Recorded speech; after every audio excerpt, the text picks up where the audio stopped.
In today's video, we're going to be diving into the upcoming pattern where unfortunately odds are on the rise that we will see a tropical system cross from the Pacific over Mexico and into the Gulf of Mexico, eventually posing a risk to the Gulf Coast of the United States. This storm unfortunately could be very intense as well, as we just saw recently.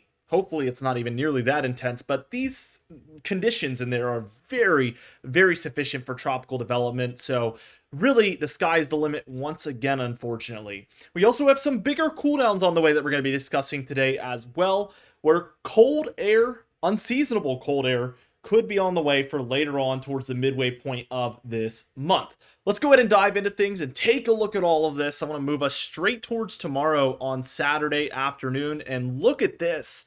Again, I talked about it yesterday, but this is such a surprise, this system. I mean, these models were not indicating this in the long range or even hardly the medium range at all. It's just popped up on the short range, and now it's a huge threat all of a sudden. So this is why we consider every possibility, even when things like this happen, really, where we don't even see a possible outcome. These models are so incomplete, and so is the science of meteorology. It's such a young and incomplete science that things like this happen, unfortunately. It really sparks my curiosity in whether just how much of an unknown it is, but besides the point, we see a low pressure system already forming here in the southwestern Gulf of Mexico, and this thing is going to likely move towards the east here. I think somewhere in Florida is kind of the initial place that we're watching. It doesn't seem like there's going to be much steering to the north, thankfully, so we shouldn't see areas impacted directly, at least, that were just impacted by Hurricane Helene. I think a bigger threat would actually be for this one to head further south and kind of dodge the United States to the south here would be a more likely outcome than that. But again, anything's possible, and I don't want you to think that it's not possible for it to move to the north. I'm just not seeing that steering right now. But of course, 3 days ago, I didn't see this storm at all. So, you know what I mean? Take what I say with a grain of salt at that point, because things are getting a little wacky in the weather department. Outside of our tropical system, I don't want to ignore all of us in the lower 48 here. We do have a stronger low over southern Canada, and this is creating kind of a cold front situation. So this is the first little push of cooler air that we're seeing underneath this, and this will be headed eastward. We see this warm lift to the west, and this is creating this imbalance. Something like this is what you're seeing as this cool down is moving eastward. That warm air is rushing to the northwest of us, and that is going to force this cool down further east and further south over time. We will see that happen here. Let's just take this towards Sunday here, and this will be October 6th, and this is a 996 millibar low pressure center over the southern Hudson Bay. We see actually a rather impactful cold front. We've been touching on this for multiple days now, but strong showers and thunderstorms as well as winds could be featured along this frontal boundary. And obviously, as you know how these go, if you live anywhere near here, you likely know how these strong cold fronts go. It's going to be warm out ahead of it, but once that precipitation is done, it's going to be like somebody flipped a switch and it's just suddenly cooler. That is the conditions that I expect for these areas behind all of this cool air, or this cold front, better yet. Now, as we see, our tropical system is continuing to drop in pressure. 1003 already. Could happen more rapidly than this. All of these models mishandled Helene as far as how rapidly it was able to develop. Wouldn't be surprised to see this storm overperform all the way through. So keep that in mind. This is a very sufficient area for development, as we know, and I've mentioned a couple of times now. So we're going to have to watch it very, very closely. I mean, you can see there's tons of moisture to work with. Rain and thunderstorms are occurring over all of the Gulf of Mexico. It all likely is going to begin to become a lot more concise over this low pressure center. As we move towards Monday on October 7th, this cold front reaches the East Coast, unless you're in areas of Maine or perhaps very far eastern New England, to the west of Maine, that is. We're seeing this cold air mass centered over them, but also reaching towards these mid-Atlantic and southeast areas as well. Now your jet stream is doing something like this. Again, don't expect frigid air from this one. This is more of a moderate to strong cold front, not necessarily a massive Arctic blast. We do have this Arctic influence, and it is reaching far south, but it's not super widespread with that Arctic air. It's more of a cold snap, I would describe it as. We are starting to see some more rapid development out of this system now. 995 by Monday on October 7th, just a few days from now. This is likely at least a tropical storm by this point, I would say, on this model. Keep in mind that, again, the models can be wrong, but according to what we're looking at on screen now, that is my estimate. As we keep going towards Tuesday afternoon on October 8th, we see it down another 10 millibars. 985 now. Stronger, much stronger, likely moving closer to hurricane status by this point on this model. Another interesting thing, and that could help us out actually, is there is a low pressure system to the east here off the east coast of Florida, and this could draw some energy away and create a little bit more balance out there and keep this storm a little bit weaker. That is likely what we're seeing here. Again, these areas are very favorable, so the fact that it's only a 985 by this point is telling me that there is some outside influence, and I would suspect it's kind of this low to the east drawing a bit of that energy in. We do see our overall pattern is a huge ridge out west and a really decent trough in the east. Again, there is some Arctic air bottled up here, especially if you're in the Great Lakes, eastern Canada, the northeast, especially like upstate New York here. There is some Arctic air there, but for most surrounding areas, this is going to be mostly just a really nice cool snap.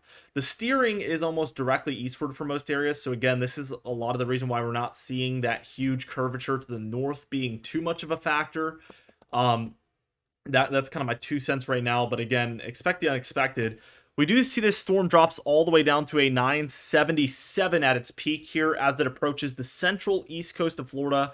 We talked about it yesterday, but an area that we're initially watching, keep in mind, still pay attention if you're outside of this area, but the Tampa Bay down through Fort Myers and everywhere in between is kind of the initial place that a lot of these models are showing this storm headed towards, regardless of intensity, right? So tropical depression, tropical storm, hurricane, major hurricane, regardless, we're seeing all of these models basically take aim at that central Florida coast area. Areas just impacted heavily by storm surge due to Hurricane Helene. So definitely not good news there if this is to take place. We see by Wednesday, we're seeing some interesting things take place. This ridge is centered a lot more towards the east.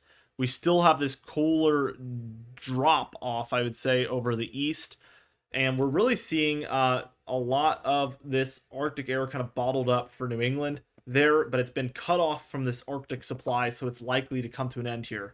The storm is directly over Florida, so it's moving very slow by this point. Keep in mind that this storm is a little bit of a slower mover than Helene. Helene was almost one of the faster storms I've ever seen. It was also one of the larger storms in size that I've ever seen.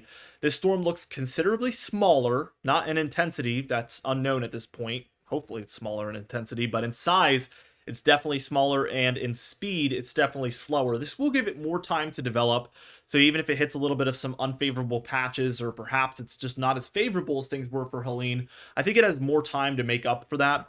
And unfortunately, that could lead to slower development that can get it to that same point, as it has a lot more time to work with. So keep that in mind as well. And impacts will last longer over the Florida coast. I would suspect that this will be, for Florida at least, obviously not for the Appalachian area where this storm, Helene was a monster, historic, almost record-breaking, and honestly record-breaking for some area rainfall maker. This storm will likely bring more rainfall to these mid-Florida areas than the mid-Florida areas saw during Helene, just because of its slow nature. Let's go ahead and keep going towards Thursday, and this storm does reach off the East Coast. It stays rather intense. Looks like it's back to hurricane status, but again, the steering is directly to the east. It innocently moves off the East Coast flat. This is mostly due to the fact that we have this descending jet stream, but it heads directly off the coast. This is the saving grace right now. This is still, 5+ days out, probably about 6. If we get a little bit of a jet stream moving up the East Coast, this storm could perhaps catch on with that and move more up the East Coast, but that's going to take some change, and you can't always, you can't rely on change not happening, but at this point, the models should have a pretty decent grip of the pattern, so I don't suspect any huge changes like that, but anything's possible.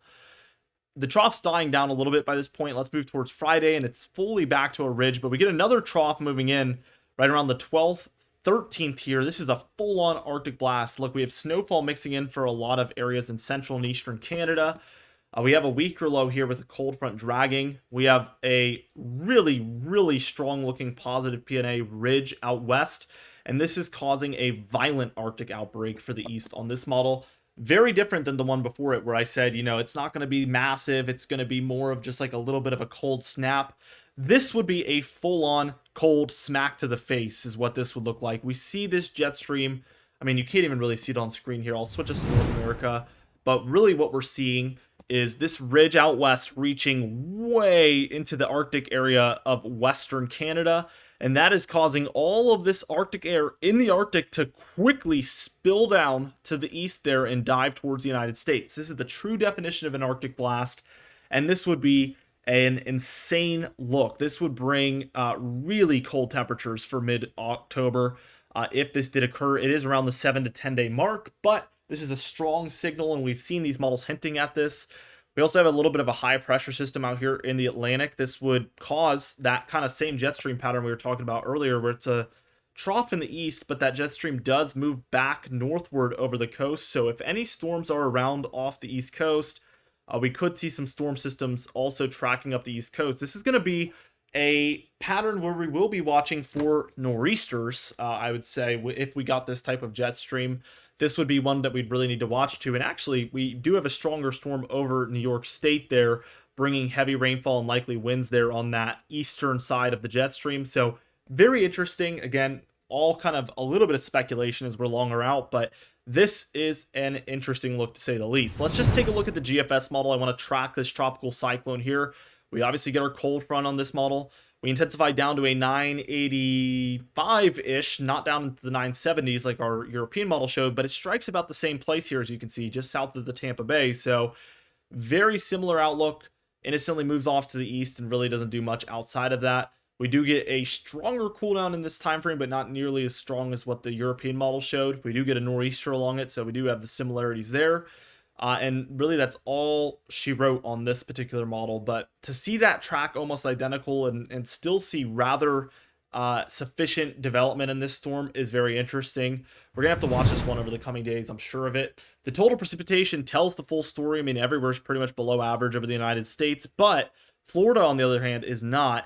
We get this really intense area of in the browns, 6 to 10 inches of precipitation expected. The blues within those browns, 10 to 15. So again, a good click above what these models were outputting for Helene over Florida. This would be a much bigger rainmaker for these Gulf areas in Florida and even a little bit of southern Georgia as well if it occurred this way. The anomalies obviously going to show far above average for Florida, pretty much below average for everywhere else. Total snowfall not seeing too much outside of the Cascades, the Rockies, and a little bit of the upper Midwest there for Minnesota, Wisconsin, Michigan. So kind of our first signs of snow. And there were some little gray speckles over the Adirondack Mountains, the Green Mountains of Vermont, and the White Mountains of New Hampshire. Really a stunning area. I love it up there. And they tend to get their first snowfall sometime in October like this, you know, at the mountaintop locations. So not too far-fetched. Definitely, I would say, seasonable with the timing there. Temperature pattern, let's just take a look at it. We get this really quick cool down here with this cold front. There is some intense areas in there. The greens are 10 to 15 degrees below normal, so that is pretty significant. It's not, you know, smack you in the face cold, as I mentioned earlier, but it is definitely going to be noticeable. And that sticks around for the East Coast for quite a while. And then we get this stronger Arctic blast here where there's widespread greens throughout the deep south, southeast, mid-Atlantic, northeast, and that's all coming 13th, 14th, 15th time frame. And then really what we see is that sticks around for a while too, and then we get a warm up eventually as we approach the 20th. As we take a look at the tropics, bad news in the Gulf. We have hit code red with this one, and actually we've seen a massive jump. We were at 40% chance of development yesterday.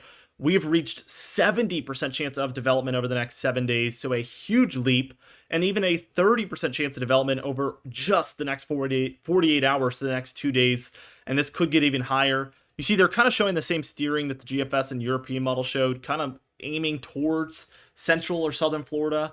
Again, I would say more wiggle room for this to move south of Florida than to move more towards the Panhandle.